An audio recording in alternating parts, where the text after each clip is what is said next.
Hello friends, आप सभी कैसे हैं। मैं उम्मीद करता हूँ आप सभी ठीक होंगे। यहाँ फ्रेंड्स हम डिस्कस करने वाले एक इंपॉर्टेंट टॉपिक के बारे में। इसका टाइटल है यूज़र डिफाइन हेल्पर या कस्टम हेल्पर। बिल्कुल, ऑलरेडी हमने काफ़ी सारे वीडियोस में हेल्पर्स के टॉपिक को डिस्कस किया है, but those helpers are provided by CodeIgniter 4th version.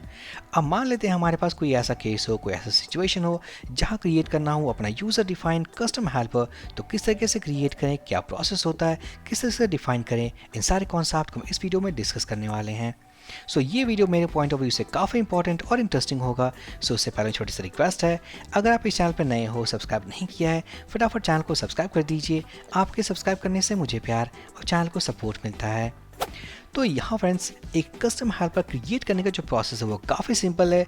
अभी तक जो हेल्पर्स हमने डिस्कस किया अपने इसी कोर्स में, वो सारे हेल्पर्स प्रोवाइडेड थे बाय कोडइग्नाइटर 4th वर्जन। अब कस्टम हेल्पर क्रिएट करने का जो फर्स्ट प्रोसेस है या कहना जो फर्स्ट स्टेप है, फर्स्ट हम जाएंगे इस ऐप फोल्डर के अंदर, हेल्पर्स फोल्डर के अंदर। ये वो फोल्डर है जहाँ स्टोर करते हैं यूज़र डिफाइन हेल्पर्स या कस्टम हेल्पर जो हम क्रिएट करेंगे अपने एप्लीकेशन के यूज़ के लिए।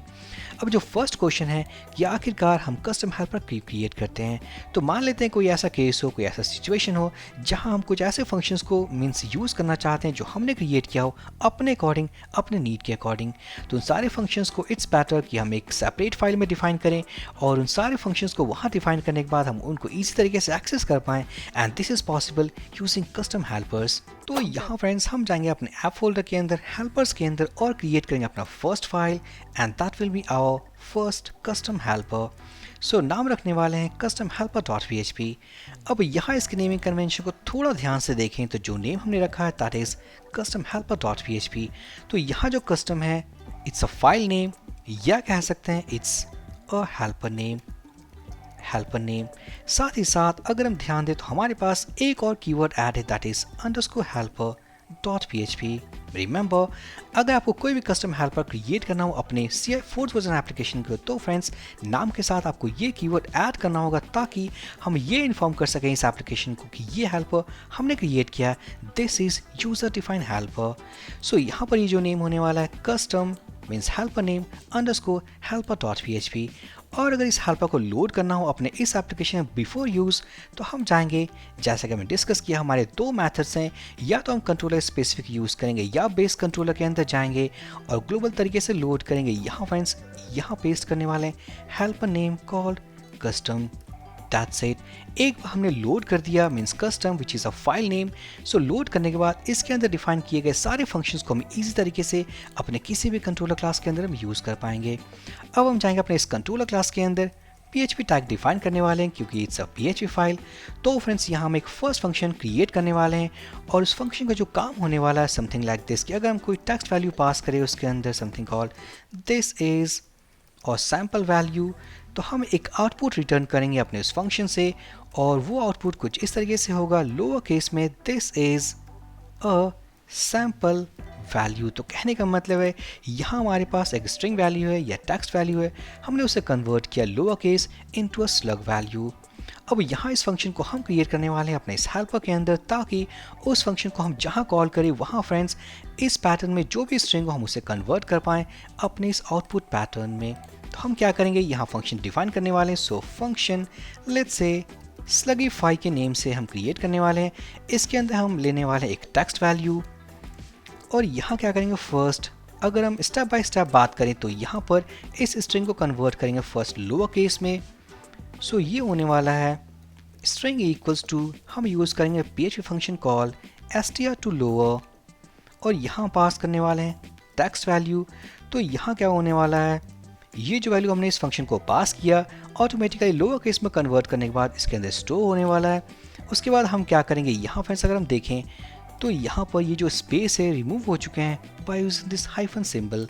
तो हम क्या करेंगे, using str replace function of PHP, यहाँ हम सर्च करेंगे स्पेस वैल्यू, अगर स्पेस वैल्यू मिलता है देन रिप्लेस करेंगे with underscore means hyphen sorry, और उसके बाद जो वैल्यू है that is inside this string, और फाइनली हम इसे रिटर्न कर देंगे।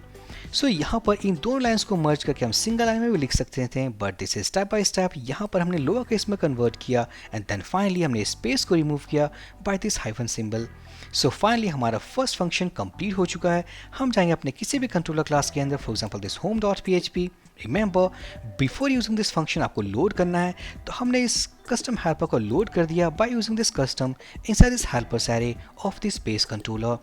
अब यहाँ क्या करते हैं, let's say test custom helper, so public function let's say test, यहाँ एक स्ट्रिंग हम पास कर लेते हैं, let's say this is a survey of employees।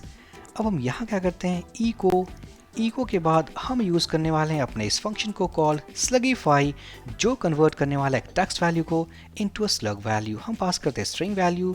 Save करने के बाद हम ओपन करेंगे routes.php to create a route, test routes object get method and let's say myslug के नेम से राउट होने वाला है। I will use home controller class scope resolution operator और जो मेथड होगा कॉल टेस्ट। सेव करने के बाद हम जाएंगे ब्राउज़र पे, डेवलपमेंट सर्वर ऑलरेडी स्टार्टेड है। तो यहाँ friends after this landing page अगर मैं टाइप करूँ myslug तो हम देख पाएंगे this is a survey of employees. तो सक्सेसफुली हमने इस टेक्स्ट वैल्यू को कन्वर्ट कर दिया है इनटू अ स्लग वैल्यू। अब यहाँ पर एक बात और मैं बताना चाहूँगा कि मान लेते हैं आपके केस में 1000 लाइन्स का कोड ऑलरेडी अवेलेबल है हमारे किसी भी कस्टम हेल्पर में। तो एक जो मोस्ट इंपॉर्टेंट पॉइंट है, किसी फंक्शन को डिफाइन करने के पहले आपको ये चेक कर लेना जरूरी है क्या ये फंक्शन ऑलरेडी एग्जिस्ट तो नहीं है।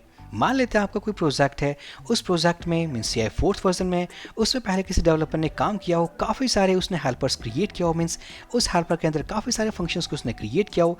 आप बाद में आपने ज्वाइनिंग करी, बाद में ज्वाइनिंग के बाद आपने किसी फंक्शन को डिफाइन किया। अगर आपने फंक्शन को पहले चेक नहीं किया एग्जिस्ट करता है कि नहीं, तो ऑब्वियसली हमारे पास आने वाला है एक एरर। तो इट्स बेटर कि हम बिल्कुल स्टैंडर्ड के साथ काम करें। तो वहाँ फ्रेंड्स किसी भी फंक्शन को डिफाइन करने के पहले, क्रिएट करने के पहले हम चेक कर लेंगे इफ़ हमारे पास एक फंक्शन पहले से है दैट इज़ फंक्शन एग्जिस्ट के नाम से। यहाँ पर एक पैरामीटर हम पास करेंगे all about this function name. अब यहाँ से रिटर्न करने वाला ट्रू वैल्यू या फॉल्स वैल्यू अगर एग्जिस्ट करता हो तो रिटर्न करेगा ट्रू वैल्यू या फॉल्स वैल्यू। तो मान लेते हैं एग्जिस्ट ना करता हो तो रिटर्न करेगा false value. Exclamation sign use करके हम कन्वर्ट कर देंगे ट्रू में और इस पूरे कोड ब्लॉक को हम पेस्ट करेंगे अपने इस इफ ब्लॉक के अंदर। तो कहने का मतलब है ये फंक्शन तभी डिफाइन होने वाला है जब ये फंक्शन एग्जिस्ट ना करता हो हमारे इस फाइल के अंदर। तो सेव करने के बाद हम रीलोड करेंगे तो हम देख पाएंगे इट इज़ वर्किंग। सो इसी तरीके से आप किसी भी कोड पैटर्न को अपने किसी भी फंक्शन को अपने नीड के अकॉर्डिंग आप डिफाइन कर सकते हो अपने किसी भी हेल्पर में, और डिफाइन करने के बाद फ्रेंड्स आप उसको लोड कर सकते हो। लोड करने के बाद उसको इस तरीके से आप यूज़ कर पाओगे। अब यहाँ मान लेते हैं कि ये कंट्रोलर स्पेसिफिक हमें यूज़ करना for this home control only, तो हम क्या करेंगे, इसे रिमूव कर देंगे। अब रिमूव करने के बाद जैसे कि हमने इसे हटा दिया है, तो अगर हम रिलोड करें तो हम देख पाएंगे हमारे पास एरर है that is call to undefined function slugify. अब इस एरर को रिजॉल्व करने के लिए हम जाएंगे home.php में, कंट्रोलर स्पेसिफिक के लिए हम यूज़ करेंगे हेल्पर और लोड कर लेंगे कस्टम। अब यहाँ हमने क्या किया, हमने कस्टम हेल्पर को लोड किया इनसाइड दिस टेस्ट मेथड। अब हम सेव करने के बाद रिलोड करें, देख पाएंगे इट इज़ वर्किंग। सो यहाँ फ्रेंड्स हमने देखा एक कस्टम हेल्पर किस तरीके से क्रिएट करते हैं, कैसे लोड करते हैं और किस तरीके से यूज़ कर सकते हैं। सो इसी वीडियो के कॉन्सेप्ट को आप बेस बनाकर काफ़ी सारे फंक्शंस को डिफाइन कर सकते हो अपने कस्टम हेल्पर के अंदर, and obviously according to need आप उसे यूज़ कर सकते हो अपने किसी कंट्रोलर क्लास के अंदर। नेक्स्ट वीडियो में हम ये डिस्कस करेंगे कि मान लेते हैं हमारे पास कोई कस्टम हेल्पर है और उस हेल्पर के अंदर अगर डेटाबेस का ऑपरेशन करना हो तो किस तरीके से हम लोड करते हैं डेटाबेस को और यूज़ करते हैं। सो फ्रेंड्स, आई होप ये वीडियो काफ़ी इंपॉर्टेंट और अमेजिंग था। सो प्लीज़ लाइक करें, कमेंट करें, चैनल को सब्सक्राइब करें। हम मिलते हैं अपने नेक्स्ट वीडियो में। So for this video session guys, thank you for watching and have a great day.